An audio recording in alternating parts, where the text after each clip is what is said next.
life after coaching football, not getting up in the morning and worrying about players, assistant coaches, game plans? How has that been for you lately? Big, a lot of pressure off your shoulder, no doubt about it. I've coached ever since I finished college.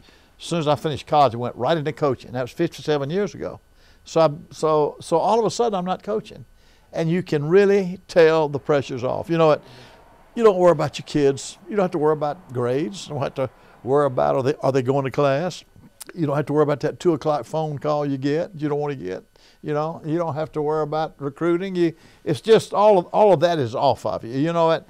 And you still miss. I think you still miss being with the boys and the coaches. But boy, I hadn't missed any of the rest of it at all. Have you done anything now that you weren't able to do back when you were coaching because you had to practice and games? I did one thing I've wanted to do for years, and that is I attended a football game at the University of Alabama about 3 weeks ago when Alabama played Penn State. And you say, well, why was that so big? Well, that's where I went to school when I got out of high school. I only stayed there a year, but they were always my favorite team. And so, and my dad used to carry me down there to see games when I was a kid. I hadn't watched a game there in 60-something years, and so I did get to go back and sit up in the press box with the athletic director at the University of Alabama watching that. So that was kind of fulfilled a dream I had, you know. And but all I'm doing now is a lot of speaking. When you were coaching at Florida State, you had an opportunity to go to Alabama and be the head coach. How tough was that to turn down that job? Well, that's true. Well, see, it came up 2 times. In 1987, we were playing in Birmingham in the Hall of Fame Bowl. Alabama job came open. Everybody said, we want you as a head coach. Everybody said that. The president didn't say it. And I assumed they were going to offer it, and I was going to take it. You know what? Because I was home. I said, this is what I meant. This is what it's meant to be. Well, he didn't. He offered it to somebody else. But anyway, 4 years later, that guy left. Then they offered it to me. But I was already 60. I said, it's too late to be changing jobs. And by that time, I was in love with Florida State, didn't want to leave. This weekend, Florida State, Miami, big-time rivalry between the 2 schools. It started with you and Coach Howard Strellenberger back in the early 80s when he was at the University of Miami. Yes, it did. How did you guys get this rivalry going to make it what it is today? Well, I was coaching at Florida State before he went to Miami. Then he went to Miami.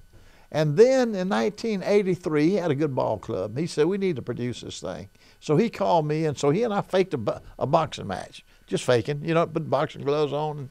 And he was quite a producer, still is. And so he won the national championship that year. Beat us on a field goal with time running out, 16-14. If he hadn't missed it, we'd have won it. But anyway, so then he went on to win a national championship. So then, you know, Miami dominated football. Dominated college football from 83 to 93. Then Florida State dominated for 10 years. And we won 2 national championships and conference championship every year. We won more games in the 90s than anybody ever has. But then Florida's up there now, you know what? And Miami and I are both, Florida State's trying to get back. And I think we're both on our way back. And I think that ball game Saturday is going to tell you which school might be a little bit ahead of the other. You said you were going to take at least a year off of going to games at Florida State. Yeah, I'm not attending any of their games because I've always said when I retire, I'm not going to hang around and be second guessing the other coach or having somebody want to know what I think or he thinks of this. I've been through that. I just don't want him to go through that. My son Terry had to go through that. And so I've always said I'm staying away, let him get his feet on the ground, let people get acclimated to him, because I think he's going to be a great coach.